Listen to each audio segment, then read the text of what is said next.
প্রেমিকের বাড়ির উঠানে এসে বসে আছে প্রেমিকা, দাবি একটাই, করতে হবে বিয়ে। তবে বাড়ি ছেড়ে পালিয়েছে ভালোবাসার সেই প্রেমিক। গোপালগঞ্জের কাশিয়ানীতে বিয়ের দাবিতে প্রেমিকের বাড়িতে অবস্থান করছেন এক তরুণী। গত 22 ফেব্রুয়ারি রবিবার রাত থেকে কাশিয়ানী সদর ইউনিয়নের জঙ্গল মুকুন্দপুর গ্রামের প্রেমিক সিজান খন্দকারের বাড়িতে অবস্থান নিয়েছেন তিনি। সিজান ওই গ্রামের জিয়া খন্দকারের ছেলে। নামাজ পড়ে এসে মাথায় হাত দিয়ে বলতে পারে যে আমি তোরা ছাড়া বিয়ে করবো না, তাহলে এটা জোর করে কথা বলছে না।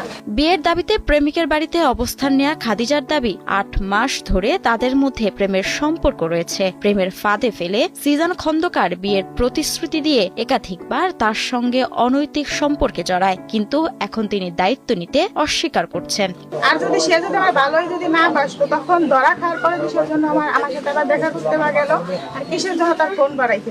এদিকে খাদিজা বাড়িতে ওঠার পরপরই অভিযুক্ত সিজান খন্দকার গা ঢাকা দিয়ে বাড়ি থেকে পালিয়ে গেছে। পরিবারের অন্য সদস্যরাও বাড়ি থেকে সরে গেছে। ঘটনার পর এলাকায় চাঞ্চল্যের সৃষ্টি হয়েছে এবং উৎসুক জনতা সিজানের বাড়িতে ভিড় জমাচ্ছেন। আমি কালকে রাত্রে এইখানে এসে তো আমি তখন চলে গেছিলাম, আমি পুলিশের দ্বারা যাইতে গেছিলাম, ভাটিয়াপাড়া বন্ধু গেছিলাম, তখন আসতে আমার ধরে আনা হয়েছে। পরে বলছে যে সকালে আমরা সমাধান করে দেবো।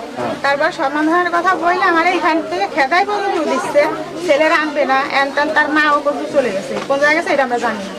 ছেলেরা এখানে উপস্থিত করতে হবে, তার চাষতো হয় তারা নিয়ে চলে গেছে।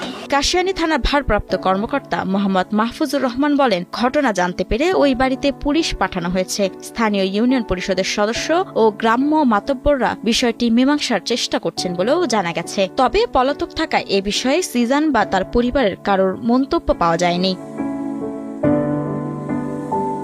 মাহমুদা মুন্নি, ৭১।